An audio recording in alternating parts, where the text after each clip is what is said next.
Hey, what's going on Facebook? So if you saw the title, especially if you're on my personal page, it's a little bit funkier. This is not a video that's for the faint at heart.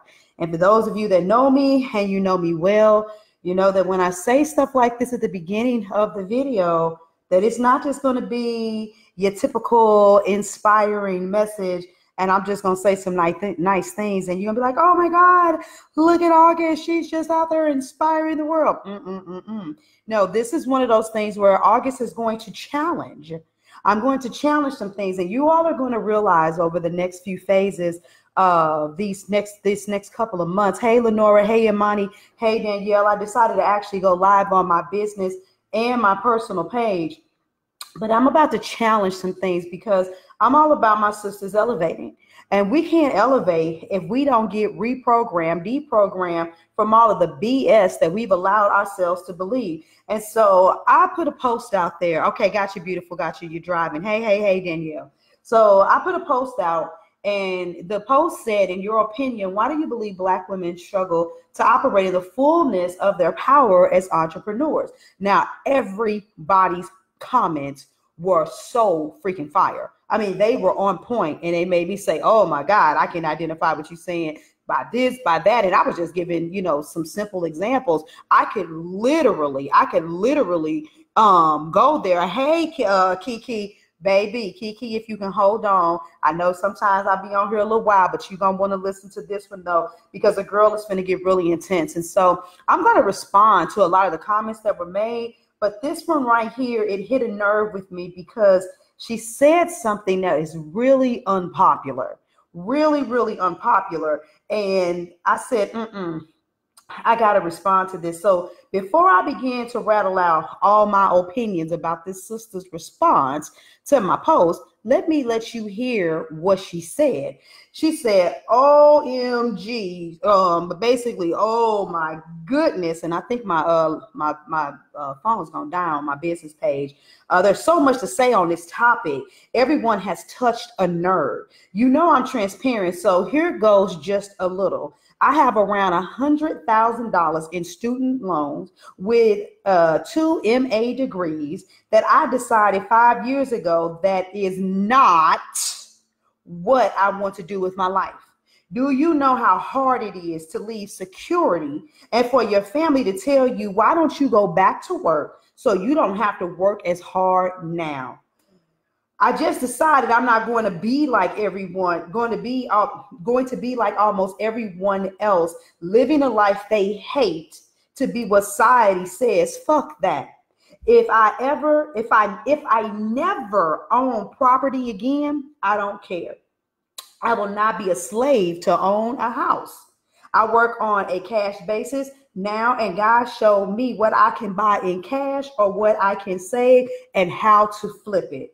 I like being different, strange, intimidating. People project because they are scared. What they think is not my issue anymore. And guess what? I just found out my student loan folks are under investigation, and I may have them reduced or eliminated. Walk in your purpose, and God will do the rest. I am so happy to now have a group of women very similar to me. Even when you're not sure, keep going. And when I read that post, when I tell you it hit a major nerve with me, hey, Dania, hey, Anitra, listen, yes, I love her too. Let me explain to you why this hit a nerve with me. Because when I lived in St. Louis, me and my husband were living the good life. We had 3,500 square feet of home. The upper level and the basement was finished. And I'm going to have to close this out. Sorry, business page. I'll just have to share it because my battery's getting low. And when we told them that we were going to leave the businesses that we started, which were trade time for dollar level businesses, when we were going to sell our house, and we told them we didn't even care if we sold it at a deficit. We told them we didn't care if we couldn't sell it at all, but by August that we would be in Houston, Texas by any means necessary. They thought we were foolish because you do know, right, that having a house, the picket fence, and what is that? The 2.5 kids, a dog and a cat. That's the American dream, correct? And so I was like, I don't care what y'all say.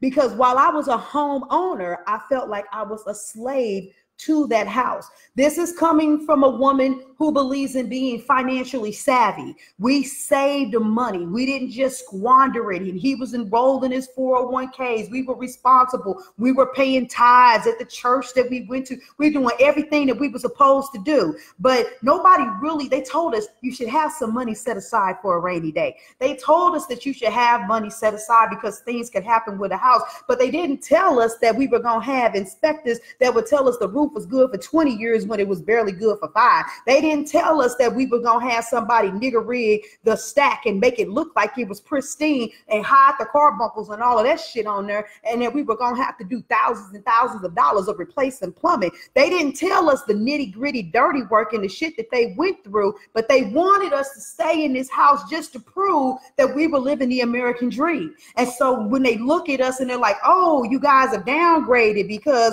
now you live here and you're living in an apartment instead of a house and woo, woo, woo, woo. And I'm like, but wait a minute. See, this is what I learned. That house and my trade time for dollar business in St. Louis made me a slave, and it made me stuck, and it left me decultured. That's my word. I wasn't cultured enough because all I knew was St. Louis. Big ups and love to my city. It's what raised me. It's what brought me up. I'm sure that's why my survival skills are on 1,000. But you want to know something? It wasn't until I left St. Louis and went and lived in Houston that I really truly knew what it meant to be around, people that were from Australia and different parts of Africa. It wasn't until then that I would turn around and look at somebody and think that she was white, and she would open up her mouth and she was Hispanic, and I would think that he was black, but he was actually Dominican, and I would think that they were just just a regular white Becky, but it was like, oh my goodness, no, I'm from Cheerio. I didn't really understand that much about life, that much about culture, and I got immersed in such a fashion that I realized that I had never really been living, and that I was blinded by all of the stereotypes that stigmatized me as a black woman, as well as everything else around me. And my view and my standpoint is a lot of comments, and y'all know me, I'm going to come back, I'm going to go back to these comments. And so I realized that I really didn't know anything about people like I thought that I did, even though I thought I was cultured because I got from out of the city and I was shipped to the DSEG school. I thought I knew a little bit of something because I was the one who was selected to go on those paid trips and go to Lake Minnewaca off by Lake Michigan. I thought that I was a little bit cultured. I thought I knew something, but I didn't. See, people will tell you that if you're really going to be rich and you're going to have anything in this world, you need to own real estate. And so the first thing we do is we go out here and we go get a house. And please don't get it twisted, because I know the wealthy people will say, August, watch yourself, because you don't know what you're talking about, because you ain't made enough money yet. But listen, I'm not saying that owning property is not a good thing. I'm not saying that investing in real estate is not a top thing that most big wigs use in order to increase their influence. But what I'm telling you is that you got bamboozled. What I'm telling you is you got a swift kick in your ass, because before you understood how to be financially savvy, you let somebody tell you what you could have. And there's a scripture in the Bible that says all things may be good for you, but they may not be beneficial. In other words, just because you can't do it doesn't mean you should do it, because the way the credit system is set up, it will be looking at your broke ass, it'll be looking at your uncredit savvy ass, it'll be looking at your undeserving ass and say, I will let them play in my house for just a second, let them get it, let them pay on it, and then manipulate the system, and then cause foreclosure, and then you sitting around trying to barely get approval and having to pay first and last month's rent in an apartment because you didn't really know what to do. So people got a whole lot of house, but they ain't got a whole lot of money. And for me, leaving that house behind, I said, when I moved to Houston, as good as it felt, if I ever want to leave Houston again, I didn't want to be shackled down by something that I would have to be making sure that the maintenance on the grass was right, that the utilities and all of the stuff was in order. I didn't want to be shackled down by a house. Everybody is, if you want a house, then it's fine. That's cool. But I kind of like Kiki, even though I have a family, I'm somewhat of a digital nomad. So when Harvey happened, even though I didn't lose everything in Harvey, I was like, I didn't want to be in Houston anymore. And because I didn't have a house there, and because I didn't settle down in that place, I was able to just say, you know what, I'm moving to Atlanta. And if I feel like it when this lease is up, because I want to go live in Colorado or California or whatever, I can literally just get up and take my family and we can go. Because for me, that freedom For me, that freedom is what brings life to me. And when that day comes that I want to be more settled, that's when I'll get a house. And that, you know, so just think about this. It's okay to say that you've been duped by the system. How many of my people out there got degrees? And when I ask the question, a lot of you are going to raise your hand and say, oh, I got my degree. I went to school. I got my MA. I got my BA or my BS. I got my PhD. But I'm going to shit on you. Not because I don't want you to feel good. But if you got your degree before around 99, maybe up to 2005, if you got a degree before then, you probably got close to what I would call a real degree. You got close to what I would call a real degree. Let me tell you something. Somebody might not want to hear this, but my degree means nothing to me. Oh, a matter of fact, never. It ain't even on my bookcase. I thought I at least had it on my bookcase just off the GP. Yeah, I went to school. I got my degree in business administration. It has not made me the business coach that I am. And let me talk about the school system. What happened to me is after going to college for 2 years, dropping out back in the early 90s because I had a baby and something had to give. I didn't wait until I was almost 30 to go back to school, went to Lindenwood, went an 24-month program, accelerated courses, go to classes a couple days a week for so many hours. You're supposed to do all of these assignments.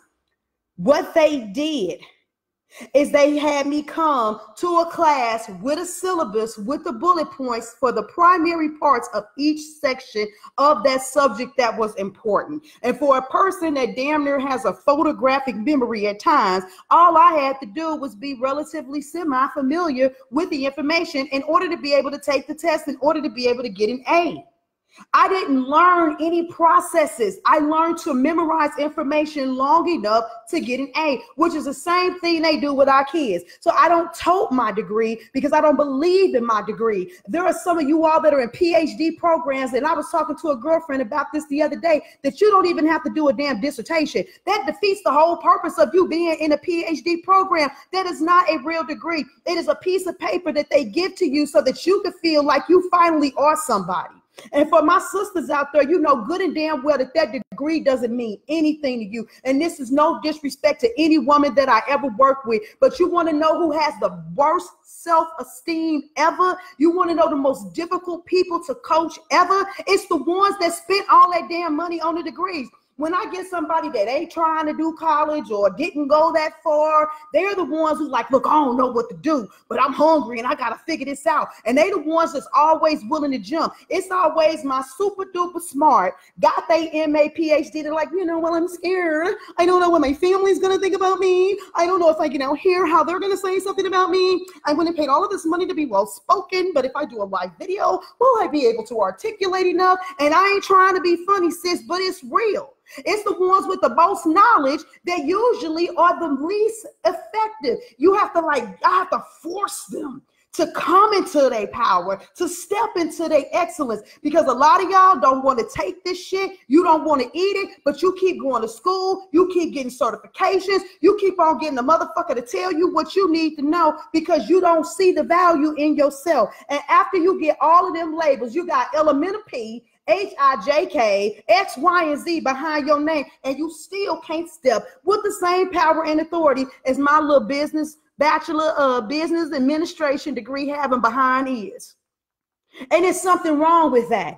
And it's something wrong with having all of that degree, having all of that knowledge, and then getting out here to work, and then you can't even afford to pay your student loans. You know you in a constant cycle of being on an income-based program. You know you on a constant cycle of getting the deferment. And some of y'all don't want to tell the truth. A lot of y'all go back to school just to pay your bills. Your money management is so damn sucky that if anything that you want, the way you figure out how to get out of debt is real. And then you justify, I'm educating myself. I'm going to get more knowledge, and you're going to get more debt. And so you're going to go from 100K to 150K to 200K, and you're still not going to have anything to show for it. Every single woman that I have ever worked with, I have always shown her the program, the methodology, and the skill that is inside of her that no book could give her. I'm finna go to the comments. I'm gonna share this one thing. And I know this woman, if she watched my videos, she probably sick and tired of me sharing this shit. But it's one of the things that's front and center at my mind. But I literally did a challenge in my group where I broke down before I gave them a free workshop where I said, listen, I paid top dollars for a program that was supposed to do this. But I ended up getting inspired to do that. And a simple question was asked, August, when you teach somebody something, what steps do you take them through? And after that, my brain exploded. And I said, I do this, bam, and came up with my own system. And I shared that system. And somebody took my system and shared it on IG. And I was like, that's proprietary information, boo. That didn't come up out of nobody's textbook. You don't share every step of my freebie. I don't care if it is a freebie. You operate with integrity and you give them a damn link, because that is my genius. I didn't have to go to school to get it. And this same swag that I'm saying that I got about me is the same swag that I'm saying, sis, that you should have about yourself. Even though you may have to get some training, some schooling and all of that stuff, you may have to learn some technical crafts. At the end of the day, we are always very good at seeing a deficit. And see, what's wrong is we've been taught as sisters is that we have too critical of an eye. We complain too much and we don't know how to be quiet enough, and we don't know how to go with the status quo, and we don't even know how to accept shit the way that it is. When all in all actuality, as long as it's coming from a constructive place, really all we doing is showing that we see a better way. See, every time we get in the mix and we start doing something, things move smoother and faster. Pika said it on one of the posts. She said, when we start moving, we fuck up the bell curve. So let me slow down. Let me go back, because at the end of the day, what you can see I'm saying is, you know what? I'm not anti-degree, but the degree ain't going to be enough. So, hey, Danielle. Hola, Imani. Yes, the title though. Hey, ladies. Hey, Nitra. Yes, we love her. I felt that way about a car. Don't need to walk. I don't need it to walk in my purpose. High five. Got a lot of misconceptions about why people should have vehicles. You know, that's why companies like Uber are taking over. Imani says, yes, she said, right. I feel you. Possession can be repossession. Absolutely. OMG, say that. A slave to possessions. Yes. Right. Their American dream, not my American dream. Speak again. The mold of the American dream ain't my dream. Come on now. Say that. And a lot of us, we feel like that. We have in church. Yes, we have in church. Kiki, a lot of us say that, but we still are in that rotation where it doesn't define me, but I'm proud of myself because I can do it. We got to break the cycle, you all. We got to break it. You say downgraded from where? Hello? Because I ain't downgraded nothing. True. Wealth looks different in other cultures too. Yeah, and wealth actually looks like wealth in other cultures. I tell people all the time, if you worried about whether or not I'm going to upgrade my vehicle, you need to be worried about what I'm upgrading with my finances. Because I made a hell of a sacrifice in order for my business to be where it is right now. It's only the responsible thing to do. And what a lot of y'all like to do is think that you're going to out-earn your bad decisions. Yeah, I ain't ashamed to own it. I made some poor investment decisions. Were the people out there predatory? Yes, they were predatory. Was I solid enough? Did I make a sound decision? No, I did not. But what I'm not going to do is live in la-la land, and now that my business is growing and thriving, saying, well, you know, I'm just going to have X amount of K months per month, and then that's how I'm going to be able to do all this stuff I want to do with my money. I'm building generational wealth. Like Terry said it in her segment in the summit. She said, yo, the way you spend your money should be in alignment with your values. I get to see my family all day, every day. Don't nobody else see my children more than I see my children. My children see entrepreneurship. My baby be like, Mama, you getting ready to record your podcast? My children understanding that there's another way right now is way more important to me than being able to say that I'm fitting the mold and working and walking and doing stuff the way that somebody else wants it to be done. I can go around in my tank tees and my wife beaters and be chilling, because at the end of the day, I'm more empowered by knowing I'm teaching women how to make money doing what they love. I don't need a new suit, a new shirt, a new car, a new shoes, a new nothing to make me feel accomplished. I'm walking in my purpose. Come on now. Kiki says exactly. Terry says, hey, Terry. That part, freedom. Yes, that's the new F word. Come on now, speak. What's up, Tony, if you're still here? Dania says, I move once a year with my 5 kids. I refuse to buy a house or anything that would tie me down anywhere. Long as the spirit feels free, I will up and move when I get ready. And who in the hell can tell you that that's not right? That that's wrong? Oh, you need to be subtle. I mean, stable. You need to be in one place. You've got 5 kids. You shouldn't be moving around like that. Don't you want them to? Says who? Says who, baby girl? I feel you. Yep. So much to unlearn. Yes, to unlearn. Still got to get your mind right. Hey, Mama Shirley, if you're still on here, right, Kiki, unlearning from being schooled. Hello. Those student loans are no joke. And you better believe, because I've known people that work for student loan companies. They be calling old ass ladies at 75, 80 years old, talking about your bill is due. You need to understand that. Latoya Beautiful, if you still here, thank you. You say it's not the amount of your resources, a matter of how you use those resources. Y'all, we got to get back to that. We got to get back to that. I'm going to tell you something. No matter where I've lived, in Houston or Atlanta, you want to know what I always see? I'm always just a few doors. Maybe they on the upper level. I like to always have the first level, y'all. I ain't trying to walk up no stairs to carry no hella lots of groceries. I do a lot of grocery shopping because we eat a lot of fresh food. That's a whole nother story. But I always, somewhere in the vicinity of my unit, I always live in an apartment where there's a lot of Mexicans, Hispanics, no offense, whichever one they prefer. And you want to know what? They quiet. They don't bother nobody. They clean, but they packed out. Like right now, it's a family that lives near me, and all of them work at Frontera, the restaurant right around the corner from me. And they're subtle and they're stealthy. Y'all wondering how they can keep on bringing their family members here? Because their vision for freedom is not singular. What's happened to us? I'm talking about my people. What happened to us? When did our vision for freedom get singular? It was all about me and what I could do. We didn't have a choice back in the day when we was on the plantation with that one room house.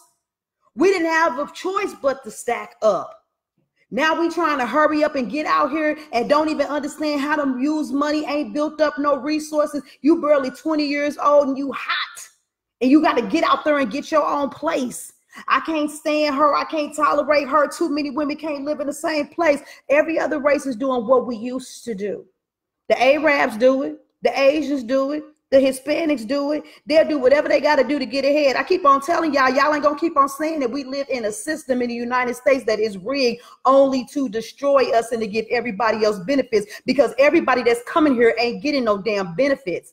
Yeah, I understand it's a little bit rigged and they do sometimes get stuff that we don't get. Thank you for the love I see it shooting across there. But for real, we got to watch how we talk about the struggle overall, because everybody has a struggle. And some of the things that we're struggling through, I mean, for real.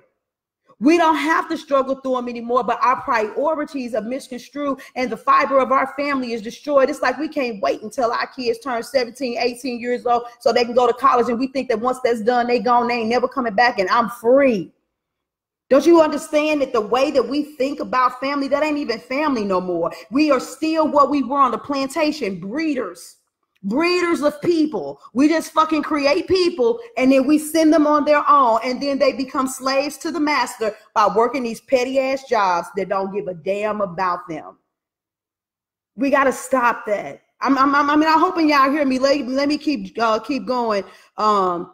Latoya said, join. I had to clutch my pearls when I saw the title, must view the replay. Yes, ma'am. Me too. Got to embrace yourself. All of it. Okay. You have to make bad decisions to get where you're going. It's impossible not to make any bad decisions. You know what I'm saying? So embrace the fact that you will. Yes, just make a damn decision, right or wrong, good or bad, lazy self, whatever. True. The mentality is not there. We are not building together.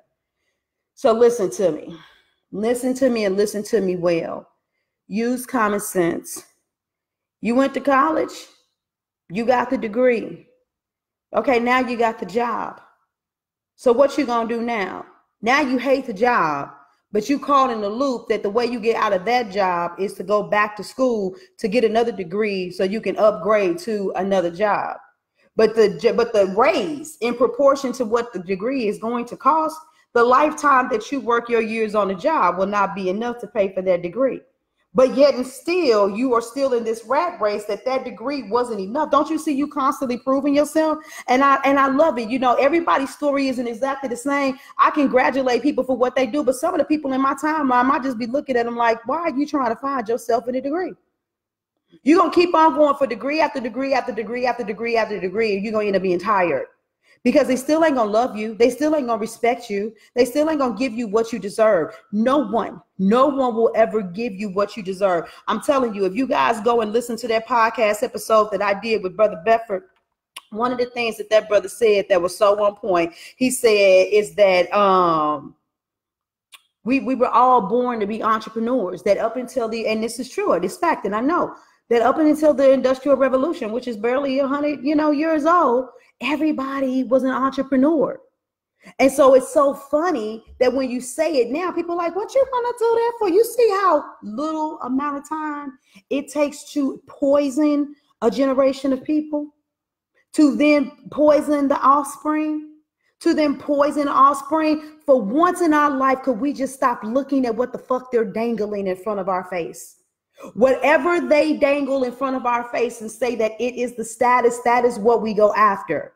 And while we're going after it to get it, by the time we get it, they dangle it, they take it from out and they say, that's not it anymore. Now it's this. Or better yet, I'm sorry, let me rewind. They dangle it in your face for so long and let you see that you can't have it.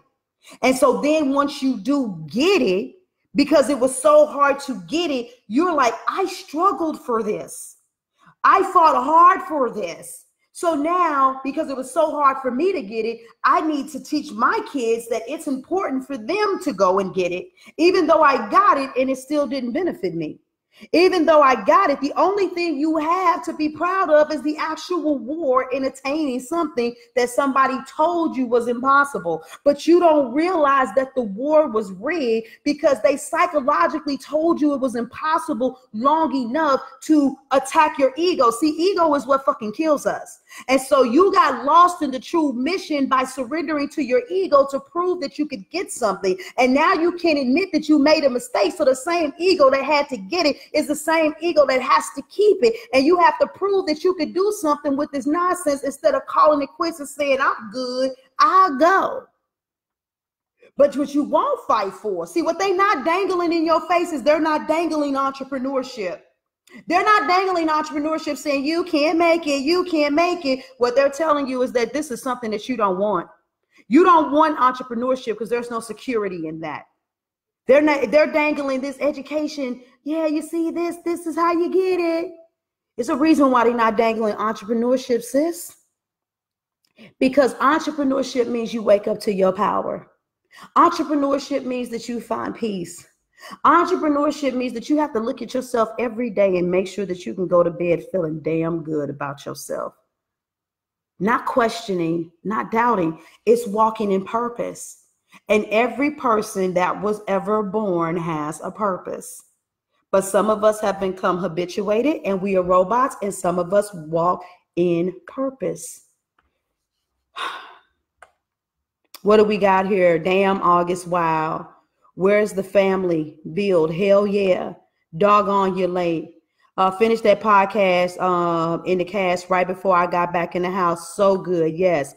They dangled that integration. Yes, they did. See, you can go to school here. No bueno for us. No bueno. Every time that we've been separated, we've always done some hot shit. Integration was never for us to be equal. It was for them to get G14 classified information. You feel me? They always want to get G14 classified information because all they got is their textbook interpretation. It's so much shit I don't even have time to go into it.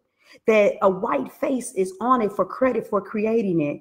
All they could do was systematically write it out, but it was a sister or a brother behind it. But the problem is because they've dangled so many things, we've become Pavlov's dog. They've dangled so many things inside of our face, in front of our face, that we've been caught chasing the things and the possessions, and we forgot what real warfare looks like. Intellectual warfare, Spiritual warfare. And don't get me wrong, it's demons and shit like that for real, for real, for real. That's why they make TV shows to numb your ass to the reality of it. So you watch these little wicked ass things. No judgment to anybody. But I'm talking about real spiritual warfare. You know, I look at them and they're talking about all of this stuff with chakras and stuff as if they've come up with something. That's our shit. That's our shit. That's our shit. And now we got to go to their schools for them to tell us how to do that shit. And it's still polluted. Yeah, I'm saying that shit is still polluted. Because one of the things that I know for me personally, and this is just putting it out there for real, I listen to all of my friends that study the shit that they study. And I find it to be utterly amazing how I align with about 90% of the shit that they say, and I've not been trained in any of the methodologies that they believe in. I'm not saying that the shit that they do ain't right. I'm not saying that using crystals and all of that stuff is wrong. But what I am saying is this. I will never be addicted to any religious, spiritual principle. Oh my God. Evil forces are in my house because I didn't burn sage. You know what I'm saying? That ain't no different than mama saying, get your oil, baby. You got to anoint the doors and you got to pray and speak in tongues and get all the demons out. We walk around in paranoia. Do you understand that when you are the epitome of light, when you see those movies where the rays, literally the light rays kill like demons and shit like that, when you are so on fire in your purpose, even when shit comes to you, when your light is radiating so fucking bright, they have to spend so much time trying to figure out how to penetrate you, how to get you. When you are bold and in your power, they don't know what to do. I don't need a bunch of training in order for me to understand that. The training is to enhance that. When you get back to your natural state of power, that's when things change. And that's all I want to do is transfer that to you all. I want you to get back to what you know to be true. And so what you can't do is you can't believe these lies no more about what they said about how we don't get along, how we can't work together. You can't believe these lies no more that you the angry Black woman. Hell, shit, sometimes it's the truth. I had some white woman interview me on her podcast and was like, well, how do you deal with that? You know, I said, I don't deal with that shit. I come out here with my shaved side, my colored hair, call it ghetto or whatever the hell you want to. I cuss, I drop F-bombs, my voice naturally projects. I already got a low sultry voice. And if somebody wants to take my intensity as me being angry, maybe I'm not angry, I'm just intense and they can't take my power. Or maybe I am angry because I have a right to be. Maybe I'm angry because I have a right to be. One of the ladies in the summit was talking about some shit with the change curve and talking about how you go through all of these different cycles when you're going through dealing with different changes. And one of the things you first do is you're aware and you're in denial, blah, blah, blah, blah. And at some point you start getting confused and then you get angry. Oh, wait a minute. So in their textbook, they teach you about how part of your transitions and changes in life lead to anger, but I can't fucking be angry. I could be angry, but I'm so powerful and I'm walking in my light. I can't sit there. I can't stay there because me being angry, because there's also a proverb that says that what angers you controls you. So you get to make me mad for 2 seconds, bitch. Whoever you are, be that person, thing, or spiritual entity. But then after that, you got to step aside because I got to take that same thing that I was angry about and I got to get real clear and say, oh, this is how you tried to distract me. But this is how I now come back and kick your ass and fight with another strategy. And because I'm no longer thinking about how I can't work with other sisters, I'm saying, wait a minute, this is deeper than just me. This thing didn't just happen to me. It happened to me so that I could be aware, and I'm not that kind of anomaly. It's happening to somebody else. Now, if I'm able to come up out of it quicker and more readily, it is my responsibility to transfer the confidence and the ability to somebody else. I know beyond a shadow of a doubt that my energy is contagious. I know that people that are in my presence, physical or virtual, when they are engulfed in something that I have created, that they turn on fucking fire. And then when they meet people can't understand their fire and they transfer it. So the bitter Black bitch got to stop being contagious. The angry Black woman got to stop being contagious. We just got to be patient for 2 seconds and start learning to love each other and understand each other. Give 2 seconds for that. But then internalize the fact that it's not just you. It's not just you. And if you can, for 2 seconds, identify the struggle in someone else and then see the light and how your ability to come above it stronger, harder, and faster has put you in a place of leadership, that's when we start changing. No more looking for one great hope, you guys. No more looking for hope in one more great thing. You are great. You are brilliant. You are beauty. You are bold. And it's not your fault. Like she said in the post, if somebody else cannot handle it, it's not your problem. It's not your problem. So I don't know where y'all at, where my sisters at, they're saying, you know what? No more of this. I ain't been bold enough. It's something else I'm supposed to be doing. I don't know if it's a person you're supposed to call, an email you're supposed to send, a program you're supposed to launch, a person you're supposed to reach out to collaborate with. I don't know what it is, hey, Stacey, that you're supposed to be doing, but it's something. And whatever that something is, just understand it. Like Anjanaya said it on one of her videos. She's like, yep, this person turned me down. That person turned me down. That person turned me down.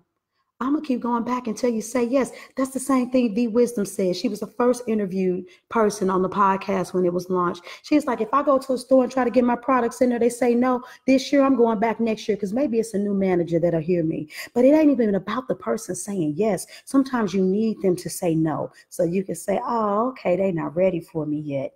I'll give them a chance for preparation. Or better yet, you're asking, and maybe you need to feel the insult of them saying no so that you can realize the kind of people that don't accept you so you can stop fucking with them and move on to the ones that do. So I'm coming out here, y'all, ranting and raving as much as I please because it has been put on my heart to stop the bleeding. They stop the hemorrhaging. It's time for some massive reconstructive surgery. I can't take it no more. I absolutely cannot take it anymore. In my timeline, I should see women in their version of this all day long. It takes me putting on collaborations with other sisters to solicit. It's like I'm looking to find. We don't need to be looking to find each other. We need to be overwhelmed by all of the greatness. And it has to stop being that once we've elevated to a certain financial level. Because some people will say, August, what you're saying is not true. I go to these types of conferences and I see these type of people and they're making this kind of money and you're in Atlanta. What are you talking about? You're just not in the right parts of the city and so on and so forth. I'm not talking about that. I'm talking about the fact that when I didn't have shit, when I was driving for Uber, this same powerful person was there. It evolved and I got better with my messaging and understanding how to present myself. That's something different. But I was always bold and bucking and challenging and out there. You don't wait to be in position. You get in position now.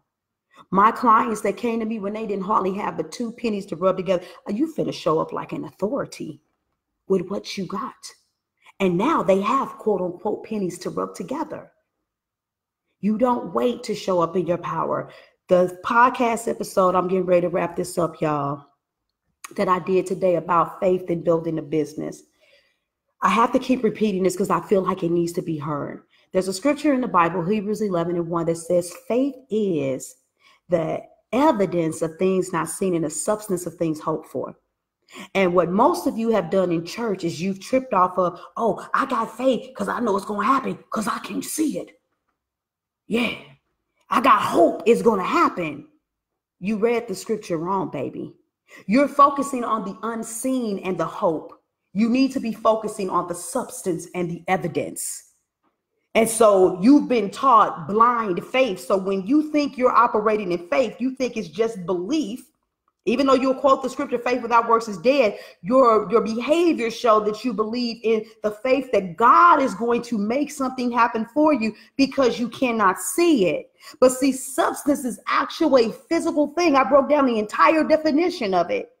The substance is the activity. It's the actual physical nature of something being present to show that something is real. Evidence is a real body in the form of product or information to prove that a belief is substantiated. And so there's no proof. There's no evidence. There's no substance. Substance is your live video. Substance is your copy. Evidence is you showing up even when it doesn't look good. It is you walking in faith. It is you believing. And even though you may not be able to make it look like some of these fancy people that you're going and letting individuals know that you can teach this corporation or you can lead this thing, the evidence and substance has to come from you. You were not created to be a waiting on God being. Whether you say it in a Christianese fashion or not, it says that the Holy Spirit indwells in you. Call it the Holy Spirit, call it the divine, call it the universe. That means that everything that you want, the life force of God, is to come from you through your activity and through your mouth to produce a result. And in the areas where you are unable to bring it to fruition, there are external forces that are always working in the background for your good. That's what that is. So are you tripping off of the substance of things hoped for or the evidence of things not seen? Because if you on this side of the scale versus this side of the scale, that's the differentiator between whether or not you survive as an entrepreneur. It will dictate the way you move, the way you show up, how you talk and you walk and you act with respect to your vision and your purpose. And that's why I'm finna go hard.